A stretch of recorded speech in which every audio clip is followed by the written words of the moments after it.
Now let's dive right in. I would like to welcome to the stage Commissioner of the Food and Drug Administration, Dr. Scott Gottlieb. Dr. Gottlieb is a, I'm sorry, hold your applause for 1 second. Dr. Gottlieb is a physician, medical policy expert, and public health advocate who previously served as the FDA's Deputy Commissioner for Medical and Scientific Affairs. In his time at the FDA, the Commissioner has been focused on policies that can make it easier for patients to access safe, affordable medications. As you may know, Dr. Gottlieb will be stepping down from his position in about a month, so we are especially glad and grateful to have this opportunity to sit down with him this morning. Welcome, Dr. Gottlieb. And joining him on stage is my colleague, The Hill's Editor-in-Chief, Bob Cusack. Bob, over to you.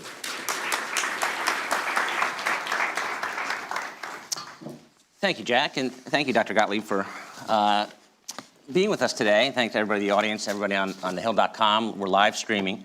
As Jack alluded to, you created some news yesterday. We create news every day.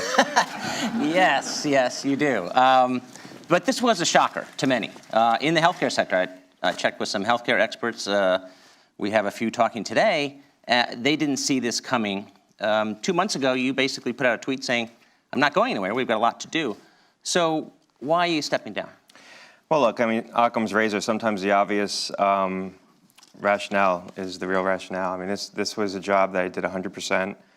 I was commuting from Westport, Connecticut with 3 young kids. I would get home late Friday night, have dinner with my wife, see my kids Saturday, work all day Sunday, and be back on a train Sunday night. 2 years of that got hard. Got hard in the family. And you know, if I had to do it over again, I think I would have moved him down here from the outset, but I didn't, and it was too late to do that now. So this was a very difficult decision. Timing-wise, you know, that tweet you alluded to was out during the shutdown. I certainly wasn't going to be leaving during the shutdown. Just looking at the calendar, you know, it became hard to find a week that made sense. I knew I wasn't going to stay much longer, and you know, every week either I was testifying or the secretary was testifying, and this was a week when we had a break between testimony, and it just seemed like the right time to do it. As far as who will replace you, and will you make any recommendations of who would be the permanent replacement? I've expressed my thoughts, you know, privately, and I'll keep them private. I think that there's some good people being thought of for the acting position. I think in terms of a nominee, that's obviously a longer process, and I don't think that they're at the point of making decisions around that yet. But I think in terms of who steps in to fill the role in an acting capacity, there's some good names in the mix. I feel good about it, and I feel good about the people who are going to stay behind. Do you think, what's the timing on the acting? Would you? I mean, you're going to stay around for about a month, right? I think that I think they would want to make a decision soon and have a period of time of some transition and maybe some overlap. I think they'd want this to be a smooth transition. You know, and there's good people thinking about this right now, and I've had some conversations about it already. You know, we want to keep the FDA team intact. That's a really good team out there. I want to keep that team intact, and I want someone who has the right ethic for that agency to land in that spot. You've been an outspoken FDA commissioner and rubbed some people the wrong way. You have launched an initiative to really crack down on teen vaping. Some conservatives sent a letter to the president earlier this year saying basically this is against the president's anti-regulatory actions, as well as it would hurt the economy. Are you confident that after you depart, that the crackdown on teen vaping will continue? Well, I'm very confident of that, and I'm very confident that we're going to continue to advance policy on this over the next month, including the policy that we've been formulating. I think there's widespread recognition that this is a major public health crisis. I think for the vaping community and the tobacco industry, this is an existential threat. I don't think they fully appreciate what they're facing, the tsunami that they're facing if we don't get this under control. The trends are continuing to skyrocket in terms of teen use, kids' use of these vaping products. These are not safe. They're a safer alternative to using combustible tobacco for currently addicted adult smokers. But saying that they're safer than using combustible tobacco is not saying that they are safe. And we have increasing data showing that they cause direct harm on the lungs. You do not want kids initiating on these. And if we start seeing tobacco use rates in this country of 40–45%, which is quite possible that we're going to see that this year once we have the 2019 National Youth Tobacco Survey data, and we start seeing combustible use go back up, I think you're going to have a groundswell of people who are going to demand action. So I think it's very important that the agency get ahead of this, and we are getting ahead of it, and we're going to continue to advance policy. I'm very confident of that. Last question on that issue is, are you confident that, I mean, sweeping change is very difficult to do. You have proposed sweeping change on this issue, and others too. Was the pushback from some very powerful people, did that make your job tougher? You know, I don't, look, it'd be nice to live in an environment where you never have any opposition. That utopian environment doesn't exist. I don't think that there was extreme pushback on these policies that we advanced. The industry was always going to defend itself. There wasn't a lot of political opposition. The issues around youth use are broadly bipartisan. I think the arguments that the folks who are advocating a completely laissez-faire, hands-off approach with respect to vaping don't hold true. You know, they say, well, the kids are only vaping on weekends, they're only using it occasionally, so it doesn't matter. Well, that's not true. We're catching the beginning of an epidemic. Addiction epidemics start with occasional use before they become regular use. We are seeing the kids in their first year. You follow them longitudinally at 2 or 3 years out, they're going to be regular users. People who become addicted to opioids don't become addicted to opioids by starting to use heroin day one, by and large. They start with occasional use of a Percocet, maybe a lawful prescription, and recreational use. Then they begin to snort and crush pills. They use higher dose pills, and eventually they move on to injectable drugs. There's a transition and a progression of addiction. We are catching these kids when they're first becoming addicted, so they're only using it occasionally, many of them. But more and more of them are now regular users. The other argument is, well, you know, at least the kids aren't smoking. These kids would have smoked anyway. That's not true. That's not what the data shows. These are kids who wouldn't have smoked. We've stigmatized smoking successfully in this country. These are kids who don't equate using e-cigarettes as smoking or using a tobacco product. And in many cases, they don't even think that they're using e-cigarettes. They think that they're juuling. One of the things we did with the 2019 National Youth Tobacco Survey this year, which is in the field this month, is we put explicit questions. FDA did, worked with CDC. We did it. Put questions in there to ask, do you use e-cigarettes? Do you use Juul? And now we name the specific brands in addition to the e-cigarettes. So we're going to be capturing many more kids who are going to self-report now that they're using e-cigarettes because they don't identify it as the e-cigarette, they identify it as a brand. Patient access to innovation. What did you learn as FDA Commissioner? What surprised you? What are the barriers to getting innovation to more patients? Well, I mean, there's technical challenges, and then there's just practical challenges of facilitating access and trying to make products affordable, trying to make sure that you have reliable supply. I mean, manufacturing issues are not trivial, especially when you're dealing with complex formulations and biologics, things like gene therapy, cell-based therapy. I think one of the hallmarks of this sort of era that we're in, when I came aboard, I said I couldn't think of a better time to be at the FDA because of the tailwind of new authorities we had, new resources, things like the Cures Act, and then the ability to sort of set the modern framework for new areas of technology like gene therapy, cell-based regenerative medicine, digital health, targeted medicine. These are all burgeoning areas of innovation and technology that are going to have, you know, tremendous impact on human health for years to come. But we're really setting the modern rules for that right now. And I think one of the things I'm really proud of that we did successfully was get in place a lot of the guidance to establish those modern rules. And I think we did it in a way that was flexible, thoughtful, is going to allow the regulations and guidance to evolve over time as the technology does. But, you know, facilitating access is about allowing a thoughtful development process while ensuring these products are safe and effective, and then taking steps to try to invoke vigorous competition so patients can get access to them, affordable access. What do you think is, you've made approving generic drugs a top priority. What is the federal government's role in drug pricing? Well, I think, you know, the issue is you try to get product competition. That's my job. Part of my job was trying to get more product competition onto the market. I saw that as my sort of mission. Once you have product competition, you want to have an environment, a pricing environment that uses product competition to help facilitate discounting to get better access. You want to take advantage of competition when you have it. And then you want to make sure that that discounting is in the form of something that could benefit the patient. I think we have breakdowns on all three. I mean, I think we did a lot to try to facilitate more product competition through what we did to try to reduce gaming. That was extending monopoly and franchises past the point that Congress intended with Hatch-Waxman. We tried to push on, we're trying to push on, I I have to stop talking myself in the past tense. We tried to push on, more approvals of complex generics. I think in the payment system, we still have areas where even when you have competition, we're not taking advantage of that competition. I think particularly in the Part B side, where we don't competitively bid drugs, we sort of are price takers as a government, rather than using things like biosimilars and multi-source drugs as a way to try to inspire competition. And then when we do have competition, so we have product competition, we have price competition, the discounts come in the form of back-ended rebates in many cases that don't directly benefit the patients. The patients who are spending the money and using the drugs and who are sick and out of pocket don't see the rebates directly. The rebates are used to lower the price, the premiums for everyone within a plan. So they're benefiting patients in the end, but they're not benefiting the patient who's sick and out of pocket.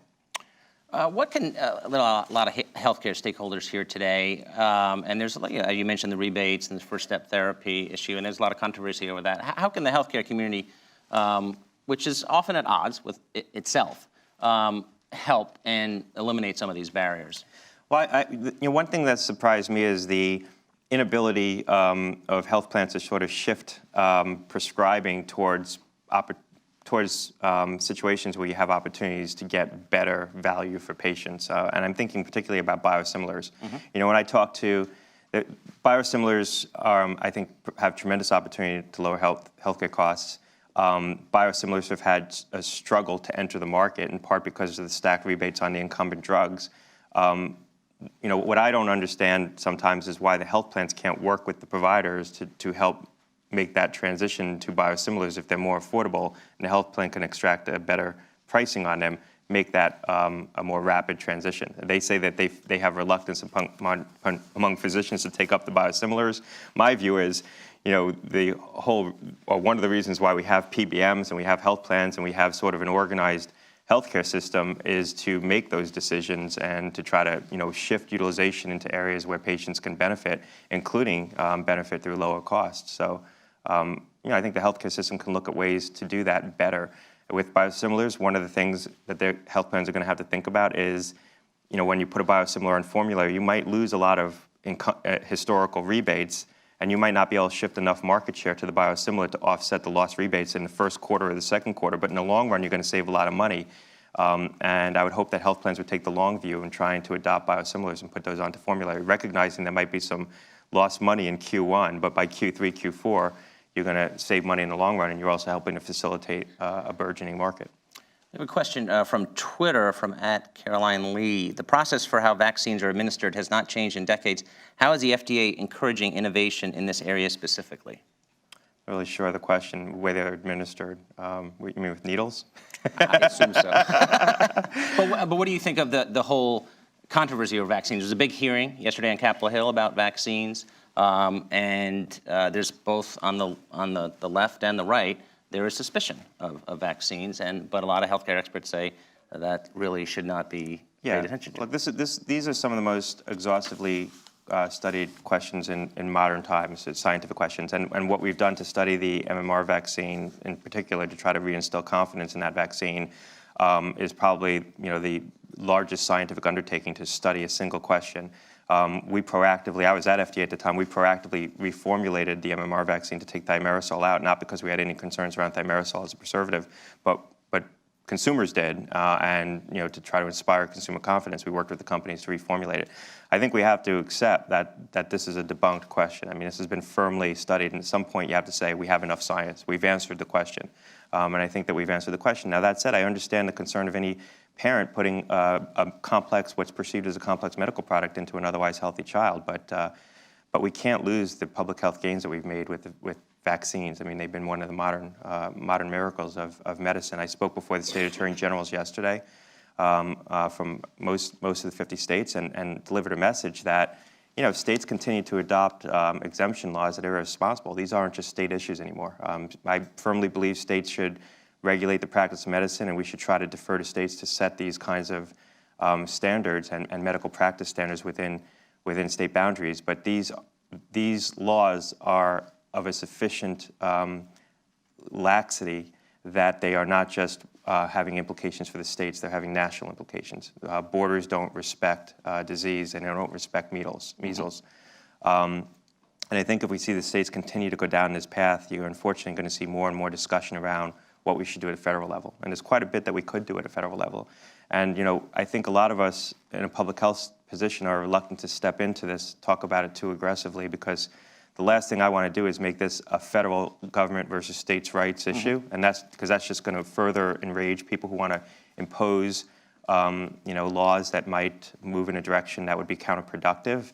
But I do think that there's a real risk of that longer term. That this isn't just a debate around vaccines and state laws anymore. It's going to be a debate around the whole relationship between the federal government and states when it comes to public health issues that have national implications like this. As FDA commissioner, when you went around the country outside the Beltway, what did you hear from patients? Did you hear maybe about the right to try law, or what are patients outside the Washington bubble talking about? I mean, I will say that as FDA commissioner, I traveled very little. I probably traveled like a day every 6 weeks. I tried to stay within Washington, tried to stay as much as possible within FDA, and that was conscious because I felt that had to be productive. I will say that the issue that came up the most when I went home, when I was at picnics, was the vaping issue. And maybe it's because of the demographic that I was interacting with. I was talking to young families with teenagers and kids in middle school. But the top issue that I got confronted with, where people were concerned, it was about youth use of tobacco products, and particularly the vaping. From parents? From parents. Number one issue that was brought up everywhere I went. And did they, I mean, that's obviously anecdotal, but I know you talked about the data earlier, but you were hearing basically what was the complaint, that they're hooked on this and they're getting hooked on something else? What was going on in schools and high schools, clouds of smoke, they were bathrooms were being locked, things were happening on buses. They would just tell me stories of what was happening in schools with respect to vaping. And this started, this started in sometime in 2018. It came on really quick. I mean, when we set our policy out in 2017 to announce that we were going to seek to regulate nicotine and combustible tobacco products to render them minimally non-addictive, to try to more rapidly transition smokers off of combustible tobacco while we extended the application deadlines on the non-combustible products, to get in place the implementing regs to try to bring them through an appropriate series of regulatory gates. When we did that, we saw the e-cigarettes as a real opportunity to try to have a product that could still deliver nicotine for adults who wanted to get access to nicotine, who no longer would be able to get access to it through cigarettes, because we'd be regulating the nicotine in cigarettes and taking out the nicotine in cigarettes. And that was the elegance of the policy we put in place. What we didn't foresee, we really had no idea of how rapid the explosion would be in the youth use. And it basically was one product. I mean, it basically was Juul that drove that over the course of a year. And maybe we were a little disconnected from it because we were either too old or too young. I mean, my kids are 9 and 5, but it happened very quickly, and we were shocked. I remember the day the head of my tobacco center walked in to give me the preview of the National Youth Tobacco Survey, the 2018 survey, and he had only had it for a day or two, but he wanted to scrub the numbers to make sure they were accurate. And my chief of staff was there with me. We were shocked by the numbers, absolutely shocked. Will the minimum age of smoking go up to 21? States are doing it. The federal government right now we can't raise the age above 18 by federal law under the Tobacco Control Act. I would certainly support 21. I think it's going to be in play. It might be hard to move tobacco legislation right now, but I think long term it should be 21. A lot of the youth use of the e-cigarette products aren't just kids going in and buying these in convenience stores, although we see a lot of illegal sales, and we took action this week against some large retailers that were illegally selling to kids. Yep. But a lot of it is enterprising 18-year-olds buying them and then reselling them in high schools too. So I think when you take the availability of these products out of the high school demographic altogether by moving the age past 18, you're going to cut down the ability of kids to access these. This is, I've said this before, and I might have said this already today, this is an existential threat to this technology. I've told this to the industry, but we need to get control of this youth use if we want to preserve this opportunity for adults. This is your third event with us, and there are a lot of newsmakers that we interview, and you're a pretty straight shooter. I do want to just settle this once and for all. So that's quite a setup. So yes. So there is no reason in any way to any policy that has led to your resignation. Absolutely not. We had this debate because you saw the Axios article on Friday that said that another news outlet's article, excuse me, that said that my policy was now with the White House, yes. And and we knew that reporters were going to speculate, well, if I, am resigning Tuesday, it's because I didn't get my way. Right. There was always going to be something. There was always going to be another policy that I was waiting on. There was always going to be some article about something that people were speculating I wasn't getting my way on. Right. And we were aggressive. We were pushing something every week. And we were pushing things, we were taking on conventional wisdom and pushing difficult things. Yesterday, we took strong action against cosmetics and outlined a major reform of the cosmetics industry. And on any other day but the day that I resigned, that would have been covered very broadly by the FDA press corps. I am extremely confident that the policy that was reported on Friday by another news outlet will be out very shortly. Very shortly. Yes. Anytime, before you leave? Certainly before I leave. Okay, interesting. Okay, last question. President Trump tweeted about you twice yesterday. I got 2 tweets. Very complimentary. It was connected. To be continued. And would you come back? I'd certainly consider coming back. Absolutely. I need some time at home with my family. I had a conversation with the president yesterday. He was wonderful. I had a conversation with Ivanka Trump. She tweeted today as well. Wonderful conversation. It's been a tremendous privilege to serve in this role. I am extremely grateful for the opportunity the president gave me to do this. I remember the day I interviewed with him in the Oval Office, and he, gave me the job, and I'll never forget it. He's been tremendously supportive of me, and that's helped me get the things done. Don't underestimate the impact of when the president says positive things about, a principle, how much that can drive my ability to then move my policy. So I give him a lot of credit for all the good public health work that we've been able to do. Well, it's been a privilege having you at our events, and we welcome you back at any time. Please thank Dr. Gottlieb. Thanks a lot. I'll hand it back to Jack.